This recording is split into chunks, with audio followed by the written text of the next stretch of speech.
Hello मैत्रिणींनो, कशा आहात तुम्ही? तुमचं सर्वांचं मनपूर्वक स्वागत. आजच्या या रांगोळीच्या भागामध्ये तुमचं मनपूर्वक स्वागत आहे.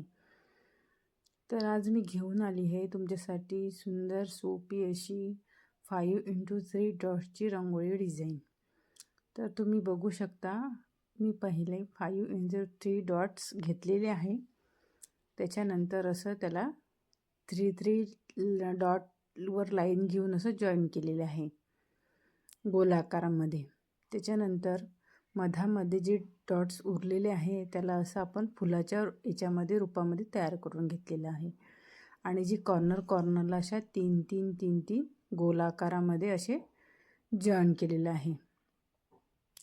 नंतर अशा 2 रेषा देऊन सगळ्या बाजूला 4ही 5-6ही बाजूला अशा गोल आकारामध्ये 2 रेषा देऊन दिलेल्या आहे. आणि मग त्याच्यानंतर एक छोटंसं असं फूल तयार करून घेतलेलं आहे. तुम्ही बघू शकता की मी कशा प्रकारे काढलेलं आहे म्हणून.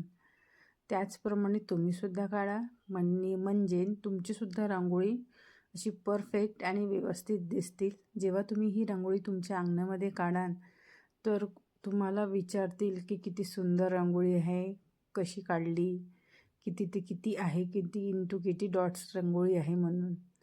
ही रांगोळी तुम्ही तुमच्या घरामध्ये सणासुदीला, दिवाळीला, कोणत्या प्रोग्रामला असला तेव्हासुद्धा ही रांगोळी तुम्ही तुमच्या दारामध्ये काढू शकता. मी असे रोज नवनवीन रांगोळीचे व्हिडिओ घेऊन येत असते तुमच्यासाठी.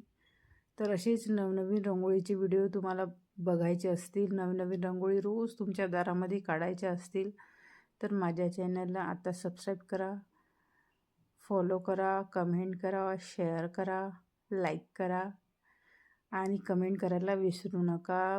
आणि फॉलो आणि सबस्क्राईब करायला विसरू नका. प्लीज मैत्रिणींनो, एक कमेंट, एक फॉलो करत जा. जर FBवर बघत असाल तुम्ही तर फॉलो करा.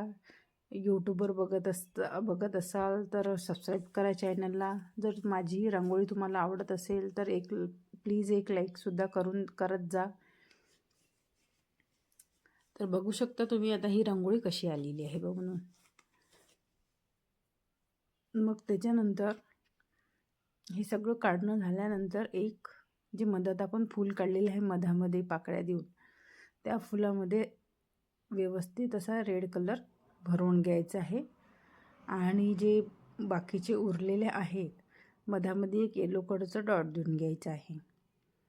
आणि जे आपण बाहेर जे रांगोळीची डिझाईन काढलेली आहे त्याच्यामध्ये सुद्धा एक येलो कलरचा डॉट आणि एक त्याच्यामध्ये एक रेड कलरचा डॉट द्यायचा आहे.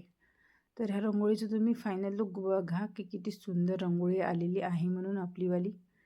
आणि अशाच रोज नवनवीन रांगोळी तुमच्या अंगणामध्ये काढत राहा आणि तुमच्या अंगणाची शोभा वाढवत राहा.